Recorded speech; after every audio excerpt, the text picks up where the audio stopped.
When most of us think about how ancient Israel began, there's usually one story that comes to mind, right? Yeah, the big one, the Book of Joshua. Exactly. That epic, divinely backed conquest of Canaan. It's all about miraculous victories, cities just crumbling. People claiming a promised land. It's a hugely powerful narrative. It really is. Yeah. Shaped beliefs for centuries.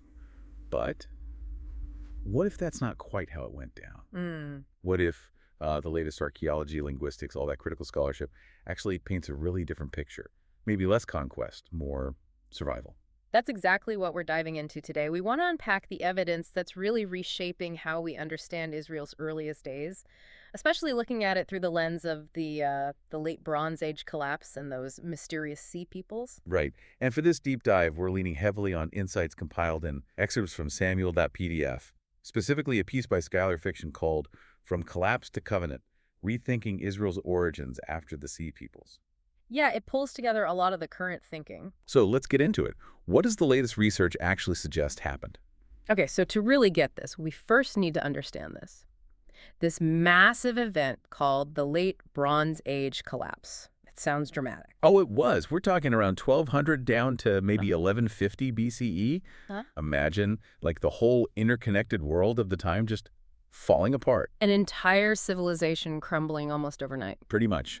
Major powers, the Mycenaean Greeks, the Hittite Empire, the Mitanni Kingdom, lots of those powerful Canaanite city-states, they just disintegrated relatively quickly. Wow. We see major cities like Ugarit on the Syrian coast, Hazor in Canaan, destroyed, abandoned, trade routes vanished, literacy plummeted, centralized governments collapsed. It's genuinely one of the biggest systemic collapses we know of in history. And what kicked it all off? Or what were the big drivers? Well, a huge factor seems to have been the groups we call the Sea Peoples. Yes, the sea peoples. Always sound a bit mysterious. They kind of are. Egyptian records, like those famous ones from Ramses III at Medinet Habu, describe them as this collection of maritime migrants, raiders, coming from the sea, obviously. So not one unified group. No, definitely not. A loose coalition. We hear names like the Philistines, probably the most famous ones, but also the Sheridan, Shekelesh, Luka, Yeah. others too. And where did they come from? Still debated. The general thinking points towards the Aegean, maybe Anatolia, possibly people displaced by, climate change, famine, internal conflicts back home. They were on the move, and the impact was massive. Egypt managed to fight them off, just about, but its power in Canaan, it just evaporated. They pulled back south. Leaving the Canaanite cities exposed. Completely. No more Egyptian overlords, no more stability enforced from outside. They were vulnerable, and many just couldn't survive the combined pressures. Okay, here's where it gets really interesting for our story. Yeah. All that old power structure is gone. What happens in that vacuum? Exactly. What happens is that regions that were previously kind of marginal, like the central hill country of Canaan, suddenly become viable places for people to settle and live. Why there specifically? While the lowland cities were collapsing or destroyed, the hills offered a bit of refuge, maybe less direct impact from the chaos. And with the old powers gone, nobody was stopping smaller groups from settling there. And this is where we start seeing the first signs of Israel. This is where we see the emergence of these small, non-urban agrarian communities. The kind of settlements archaeology starts associating with early Israelites. They weren't conquering cities, they were building small villages in the highlands. And don't forget the climate angle.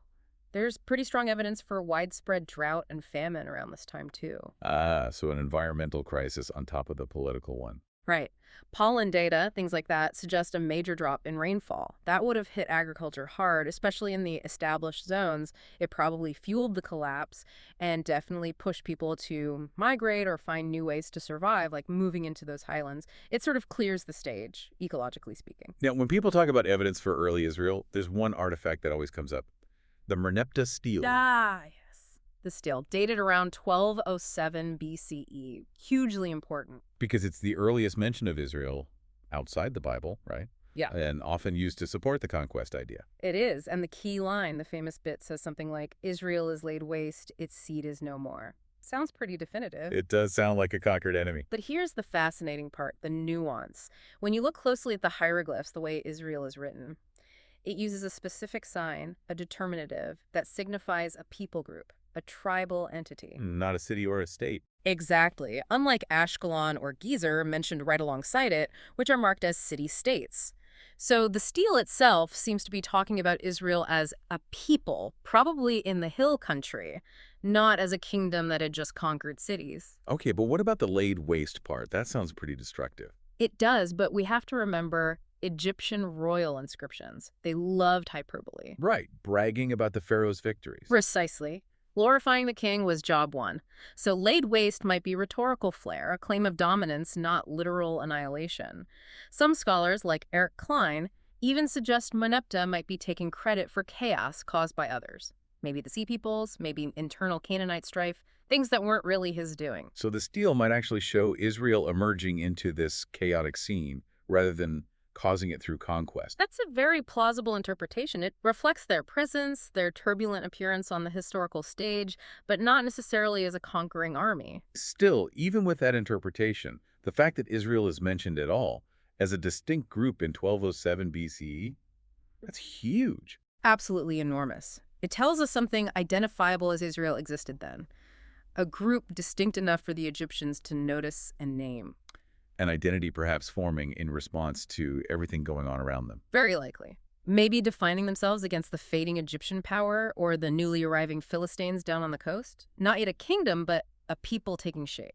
Okay, so if the stele doesn't prove conquest, maybe even points another way, what about the ground itself? What does archaeology say? If there wasn't this big military sweep, what do we actually find from that period? Well, the archaeology tells a story that's quite different from the book of Joshua. Instead of finding layers of destruction followed by signs of a new, powerful, conquering culture in the major Canaanite cities, we find hundreds of small, generally unwalled villages popping up in the central highlands during the early Iron Age, say 1200 to 1000 BCE. Small villages, not rebuilt fortresses. Exactly. Surveys, like those by Israel Finkelstein and others, have documented over 250 of these sites.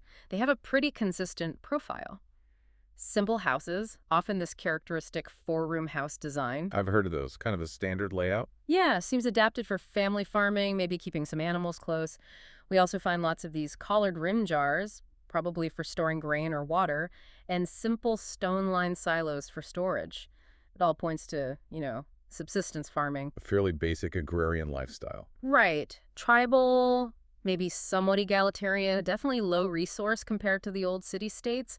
It hardly looks like the material culture of a victorious army that just sacked major cities. And what's not there is just as important. You mentioned the archaeological silence. Precisely. The silence is telling. In most of these early highland settlements, there's a crucial lack of evidence for violent destruction layers from this period, and very few fortifications early on. Which directly contradicts the Joshua story of cities being stormed and burned. It does. And when archaeologists look specifically at the cities Joshua supposedly destroyed, Jericho, Ai, Hazor, the timelines often don't match up. How so? Well, Jericho seems to have been largely uninhabited or just a small village, certainly not a mighty walled city around the time the conquest is supposed to have happened. Ai was abandoned for centuries. Hazor was destroyed multiple times.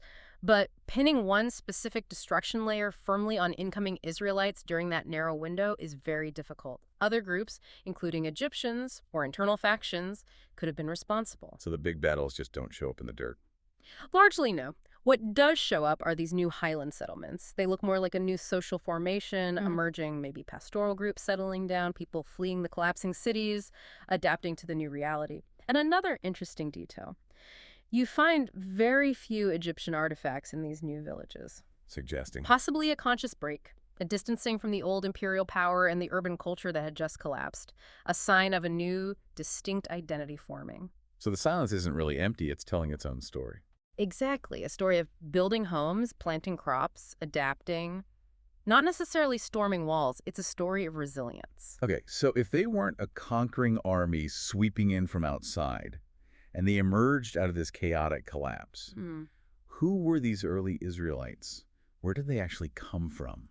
That's the million-dollar question, isn't it? And the answer seems to be, well, it's complicated. The emerging consensus is that they were likely a a composite population. Meaning a mix of different groups. Yeah, exactly. Probably drawn from several sources. You likely had local Canaanite peasants and pastoralists who were already living in the highlands or moved there. You might have had refugees fleeing the collapsing coastal cities, maybe some semi-nomadic groups like the Shasu mentioned in Egyptian texts settling down, possibly even, some argue, elements of the Sea Peoples themselves or other displaced groups who integrated into these highland communities. So not one single origin point. Probably not. Their identity seems to have been something that was constructed, forged in that specific time and place, rather than something purely inherited or brought in wholesale from elsewhere. And a big part of that mix was probably indigenous Canaanite people. Oh, definitely. Many leading archaeologists, like Finkelstein and Mazar, argue for strong continuity. They point to similarities in pottery styles, house layouts, tools, even the basic language structure.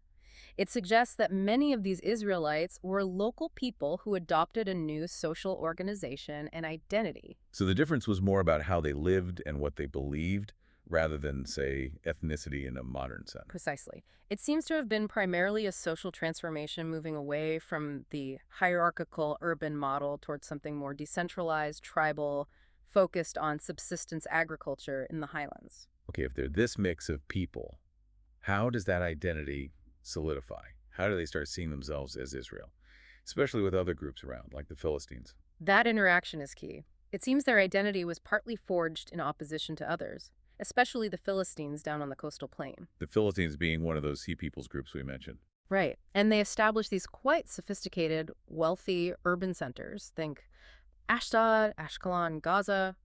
Archaeologically, they look very different from the highland settlements.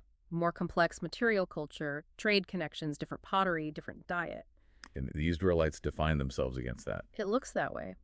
We see what some call an austere simplicity in the early Israelite sites, less decoration, simpler architecture. There's the famous avoidance of pork, which is common in Philistine sites but absent in the highlands. It seems like a conscious choice, maybe rejecting the values or lifestyle associated with the coastal cities and the old collapsed world. Almost like saying, we're not them. Exactly. Defining yourself by what you're not. And scholars who study tribal societies note that under stress, new groups often form by bringing together previously unrelated peoples. What binds them? Shared experience like hardship or oppression, common survival goals, developing shared rituals, and crucially, shared stories and oral traditions. Like memories of escaping hardship, maybe. Could be. Memories of oppression, perhaps a shared allegiance to a unifying deity who offered an alternative to the old gods of the city-states. Ethnicity back then wasn't just about bloodlines. It was, as Norman Gottwald argued, relational and performative.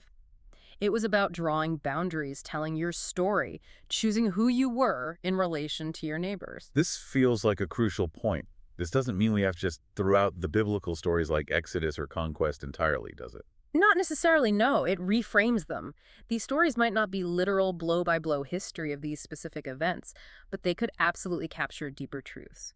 Communal memories, the psychological impact of trauma and displacement, the longing for freedom and belonging, the aspiration for a covenant with a God who is different. They encapsulate the soul of a people forging an identity in a really tough world. Okay, that leads us right to the big one, the Book of Joshua itself. If the archaeology and the history point away from this sweeping military conquest, what do we do with that narrative? How do scholars understand it now? Well, the trend among critical scholars is to see Joshua less as, a historical chronicle and more as a theological and ideological text. Meaning it reflects later beliefs and agendas more than it reflects events of the 12th century BCE. It's likely shaped by centuries of oral tradition and probably written down much later, maybe during or even after the Babylonian exile. Why then? Well, think about it. If you're a community that's lost its land, living in exile, a story about how God miraculously gave you the land in the first place becomes incredibly powerful. It functions as a foundational myth, legitimizing claims to the land, reinforcing identity, asserting divine favor. The conquest becomes less about military history and more about a moral and theological drama about God's promises and Israel's destiny. And this view lines up with those archaeological problems we talked about. It does. The lack of clear evidence for the destruction of Jericho, Ai, Hazor by Israelites at that specific time fits better if Joshua isn't trying to be a precise historical account of that period, but rather a later construction projecting its ideals back onto the past. Okay, but then you have the Book of Judges right next door in the Bible. And it feels totally different. Completely different. It's a stark contrast, isn't it? Yeah, Judges reads like a collection of stories about local heroes, tribes struggling, sometimes winning, often losing, lots of internal squabbling. It feels much more fragmented, much messier. And that picture, a loose confederation of tribes, often vulnerable, struggling to gain footholds against local Canaanite groups, or later the Philistines, aligns much more closely with the archaeological picture of these small, highland villages slowly growing and coalescing. Judges even admits they couldn't conquer everyone, right? Like that verse about not driving out the chariots of iron. Exactly. Judges 1.19. The Lord was with Judah, and he took possession of the hill country, but he could not drive out the inhabitants of the plain because they had chariots of iron. That kind of admission of limitation and partial success sounds way more like the gradual settlement process archaeology suggests than the swift, total victory lap in Joshua. So how do we explain having both these accounts, Joshua's conquest and Judges' messy settlement right there together? That's often called the double tradition. Why keep both? One idea is that they represent different strands of memory or different perspectives. Maybe Joshua reflects the later centralized monarchies or the priesthood's theological ideal, a unified nation under God, victorious from the start. And Judges. Judges might preserve older, perhaps more grassroots memories. Stories passed down in families and tribes about the actual hardships, the compromises, the long, slow struggle for survival and identity in those early days. They're like two different voices in conversation within the Bible itself, one about idealized origins, the other about lived reality. Myth and memory, ideology and experience side by side. So looking at it this way doesn't necessarily dismiss the Bible, but helps us understand its different layers and purposes. Precisely. Reframing the conquest narrative isn't about discarding it. It's about understanding what kind of text it is and what it was trying to achieve for its audience. It elevates its theological and literary power, perhaps, rather than insisting on a literal historical accuracy it might never have intended. So pulling it all together, the big takeaway from this deep dive, based on the current evidence, is pretty profound. Israel's origins don't look like a military blitzkrieg. Or like emerging from the rubble. Exactly. An organic emergence from the chaos and collapse of the late Bronze Age world. These were people, a mix of people who survived, who adapted, who carved out a new way of life in the highlands, and slowly forged a unique identity, partly defined by their relationship with God and partly in contrast to the cultures around them, resilience, not just conquest. And thinking about it this way really forces us to reconsider the traditional interpretation of the conquest narrative, especially its moral dimensions. Yeah, the violence in Joshua is difficult. Extremely difficult. But if those battles weren't literal historical events commanded by God in that specific way, if they're more like, say, mythologized memories of struggle from a brutal ancient world projected back as a foundational story, then maybe we don't have to read them as timeless divine commands endorsing violence. So what does that mean for really troubling passages? Like, say, the command later on in 1 Samuel to wipe out the Amalekites. That's always been a really hard one. It is incredibly hard. But again, if we see these narratives not as perfect historical or divine dictation, but as complex texts emerging from specific, often traumatic historical contexts, then maybe those commands aren't unfiltered divine will. Maybe they're theological artifacts reflecting the very real fears, traumas, and even the desire for retribution of a people who had suffered invasion, exile, and existential threats. They're wrestling with God and their enemies in the language of their time. Look, seen this way, archaeology and critical history don't have to destroy faith. For some, they actually liberate it. They allow us to perhaps see God's interaction with humanity not as static commands etched in stone from the beginning, including commands for genocide, but as a relationship that unfolds within human culture and conscience, even with all its flaws and limitations. It lets us appreciate the Bible perhaps more for its moral evolution and its deep wrestling with God, rather than demanding a kind of timeless moral perfection from every single passage. It frees God from being simply a warlord. So the final thought? Maybe. These Israelites didn't inherit Canaan primarily through conquest, after all. They carved out a life, an identity, right in the middle of its collapse. And maybe for us today, understanding that struggle, that resilience, that forging of identity against the odds, maybe that's the more profound miracle to ponder.